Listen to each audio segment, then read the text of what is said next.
मेरे गुरु अरविंद केजरीवाल जी का धन्यवाद करना चाहती हूँ, जिन्होंने मुझे इतनी बड़ी जिम्मेदारी दी और इस जिम्मेदारी के लिए मुझ पे भरोसा किया।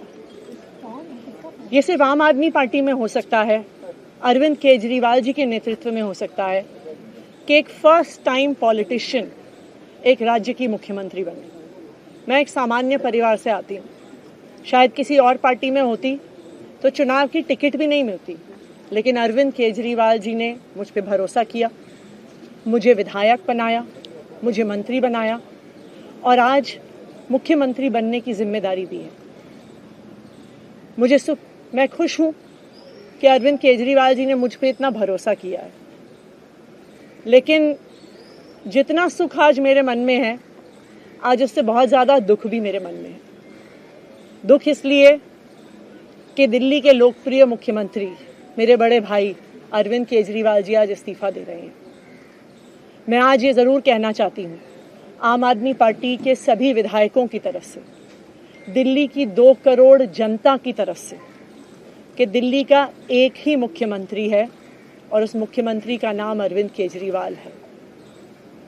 भारतीय जनता पार्टी ने पिछले 2 साल से अरविंद केजरीवाल जी को परेशान करने की, उनके खिलाफ षड्यंत्र रचने की कोई कसर नहीं छोड़ी। एक ऐसा आदमी जो अपनी IRS कमिश्नर की नौकरी ठुकरा सकता था, एक ऐसा आदमी जो एक नई पॉलिटिकल पार्टी से पहली बार चुनाव लड़के मुख्यमंत्री पद से इस्तीफा दे सकता था, ऐसे आदमी पर, ऐसे ईमानदार आदमी पर भारतीय जनता पार्टी ने भ्रष्टाचार के आरोप लगाए, झूठे केस किए, फर्जी केस किए, अपनी एजेंसीज ED को, CBI को उनके पीछे छोड़ दिया, उनको झूठे मुकदमे में 6 महीने तक जेल में रखा। आखिरकार सुप्रीम कोर्ट ने उन्हें जमानत दी और सुप्रीम कोर्ट ने सिर्फ उनको जमानत नहीं दी, सुप्रीम कोर्ट ने केंद्र सरकार के मुंह पे तमाचा मारा, उनकी एजेंसीज के मुंह पे तमाचा मारा।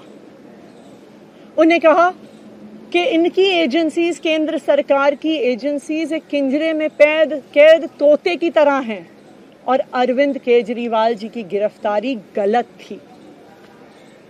अगर अरविंद केजरीवाल जी की जगह कोई और मुख्यमंत्री होता, कोई और नेता होता, तो वो 2 मिनट नहीं सोचता मुख्यमंत्री की कुर्सी पे बैठने के बारे में। लेकिन अरविंद केजरीवाल जी ने वो किया जो आज तक इस देश का इतिहास तो छोड़िए, शायद दुनिया के इतिहास में किसी नेता ने ना किया हो। उन्होंने कहा कि मेरे लिए सिर्फ सुप्रीम कोर्ट का फैसला काफी नहीं है, मैं जनता की अदालत में जाऊंगा। जब दिल्ली की जनता मुझे कहेगी कि हम तुम्हें मुख्यमंत्री के रूप में देखना चाहते हैं, जब दिल्ली की जनता कहेगी कि तुम ईमानदार हो, तब मैं मुख्यमंत्री की कुर्सी पे बैठूंगा। मुझे नहीं लगता कि हमें लोकतंत्र के इतिहास में ऐसा कोई त्याग का उदाहरण मिलेगा जो आज अरविंद केजरीवाल जी ने देश के सामने रखा है। दिल्ली भर में लोग बहुत दुखी हैं अरविंद केजरीवाल जी के इस्तीफे से। कल शाम मुझे एक बुजुर्ग महिला मिली, जब उन्हें खबर मिली थी कि अरविंद केजरीवाल जी ने इस्तीफा दे दिया है, वो रोने लग गई। उन्होंने कहा कि वो मेरे बेटे की तरह हैं, उसको इतना परेशान किया है, उसको इतना परेशान किया, उस पर झूठे केस लगाए। और उन बुजुर्ग महिला ने कहा कि मैं घर घर जाऊंगी, मैं घर घर जाके लोगों को कहूंगी कि मुझे अपने बेटे को ही मुख्यमंत्री बनाना है।